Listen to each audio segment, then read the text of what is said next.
Hello வணக்கம். இது உங்கள் சிவி ஜோன். எல்லாரும் எப்படி இருக்கீங்க? இப்போ பார்த்தீங்கன்னா லைவில் வந்து ஒரு சம்பவம் நடந்துச்சு. அதாவது இந்த கைவினை பொருட்கள் களிமண் கொடுத்தார். எதுக்காக கொடுத்தாருன்னா உங்கள் மண்டையில் ஏதாவது இருக்கா இல்லையா அப்படின்றதுக்காக கொடுத்தாரான்னு தெரியல. களிமண்ணை கொடுத்துட்டு இதில் வந்துட்டு உங்களால் முடிஞ்ச அளவுக்கு கைவினை பொருட்கள் செய்யுங்க அப்படின்னு ஒரு விஷயத்த சொல்லிட்டார். அவங்களும் செய்கிறாங்க. ரொம்ப மட்டமான டேஸ்ட்டு, ஒன்றுமே செய்ய மாட்டாங்க. இந்த கேர்ள்ஸையும் உக்காந்துக்குன்னு கேட்டால் என்னென்னமோ பாம்பு செய்கிறாங்க. பாம்புக்கு வந்துட்டு சுருட்டி ஏதோ ஒன்று செஞ்சுருக்காங்க.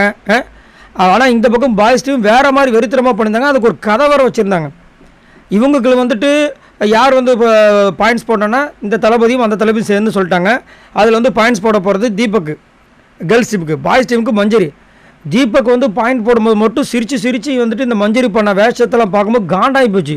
அவ்வளோ ஒரு சிரிப்பு, காலையிலேருந்து சிரிப்பு இல்லாமல் மூஞ்சி அப்படியே உருன்னு வச்சுட்டு தீபக் முன்னாடி அவ்வளோ வேஷங்கள் போடுறாங்க. அப்படியே பேசி 2900 மார்க் வாங்கிட்டாங்க. ஒன்றுமே இல்லாததுக்கு. இங்கே வந்து ஒன்று அவ்வளோ அழகாக வந்து சிங்கத்தை சூப்பராக வந்து நம்ம அருண் பண்ணியிருந்தாரு. அதுக்கு ஒரு அழகான்னு சொன்னால் ரத்தின மாதிரி ஒன்று பொறிச்சு வச்சுருக்காங்க. ஒன்றும் அந்த மாதிரி இல்லைங்க. இதுக்கு நான் 300 தான் தருவேன், இதுக்கு 400 தான் தருவேன். அன்னப்பறவை மாதிரி ஒன்று அழகாக பண்ணியிருக்காங்க. அன்னப்பறவைக்கு முதல் கழுத்து பெருசாக இருக்காதான். தமிழ் பேச்சாளரும் உங்களை போய் நம்ம நம்பி இது பண்ண பாருங்க. அன்னப்பறவைக்கு வந்து கழுத்து பெருசாக இல்லாமல் வந்துட்டு அண்டா பறவைக்கு வந்து கழுத்து வந்து பெருசாக இருக்கும். என்ன பேச்சு, வாத்துக்கு பெருசாக இருக்குன்னு நினைப்பாங்க போல இருக்குது. இவங்க வாத்தை தான் அன்னப்பறவை நினச்சிட்டு இருக்காங்க போல இருக்குது. ஐயோ கடவுளே, இந்த மாதிரி ஒரு படைத்தளபதி வச்சுட்டு அந்த நாடு என்னத்தை உருப்பட போகுதுன்னு தெரில. ஒரு இதுக்கும் அவங்க அழகாக வந்து சொல்கிறாங்க. அதுக்கப்புறம் வந்து அந்த கேடையை மாதிரி ஒரு விஷயம் பண்ணியிருந்தாங்க. எல்லாமே ரொம்ப அழகாக இருந்துச்சு. ஆனால் எதுக்குமே மார்க் கொடுக்கறதுக்கு மனசே இல்லாமல் கடைசியில் பார்த்தீங்கன்னா இவங்களுக்கு வெறும் 3130, அவங்களுக்கு ஒன்றுமே பண்ணல. அதுக்கு 2900. இதில் வேறு அவங்க கைவினை பொருட்களை வேறு இங்கே எடுத்து வந்துட்டாங்க. பிக் பாஸ் அதில் ஒரு சரியான ட்விஸ்ட் வர வச்சார். என்னென்னா, நீங்கள் இங்கே கையாமையாக நிறைய இருக்குது பொருள், பெஸ்ட்டாக வந்துட்டு 10 பொருள் காமிங்க அப்படின்னு. அந்த 10 பொருளுக்கு இந்த மாதிரி நாடிட்டு இருக்குது. அந்த 10 பொருளையும் ரொம்ப மட்டமாக வச்சுதாங்க நம்ம கேர்ள்ஸ் டீம்.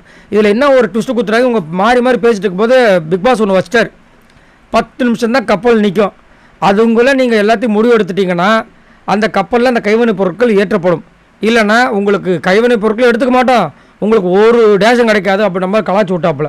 அதுக்கப்புறம் ஆசா போசெல்லாம் டக்குன்னு முடிச்சாங்க. இல்லைன்னா மஞ்சரி இந்த 3130 கூட கொடுக்காம அவங்க டீம் தான் வின்னுன்னு அறிவிச்சிருப்பாங்க. அந்தளவுக்கு ஒரு மட்டமான ஒரு கேப்டன்சியில் அந்த ஒரு இது பார்க்குற விஷயங்கள். ஏன்னா இதில் கேப்டன்சி வரப்போகிறது கிடையாது. ஆனால் அவங்க பார்த்தீங்கன்னா அவங்க கேரக்டர் விட்டுட்டு கேப்டனாக தான் பண்ணிட்டு இருந்தாங்க. சரி, நீங்கள் உங்களோட கருத்து சொல்லுங்கள். இந்த ராஜாராணி டாஸ்கில் ரொம்ப இவ்வளவு கேவலமாக எந்த சீசன்லையும் நடந்திருக்காது. இந்த சீசன் அந்த மாதிரி ஒரு மட்டமான சீசனாக இருக்குது. அதுலேயும் முத்துக்குமார் ஏதோ ஒரு விஷயங்கள் பண்ணி இந்த கைவினை பொருட்களுக்கு ஒரு ஸ்டோரி வச்சு அவ்வளோ அழகாக பண்ணால் என்னத்தை சொல்ல. நீங்கள் உங்களோட கருத்தை சொல்லுங்கள். பாய் நண்பர்களே.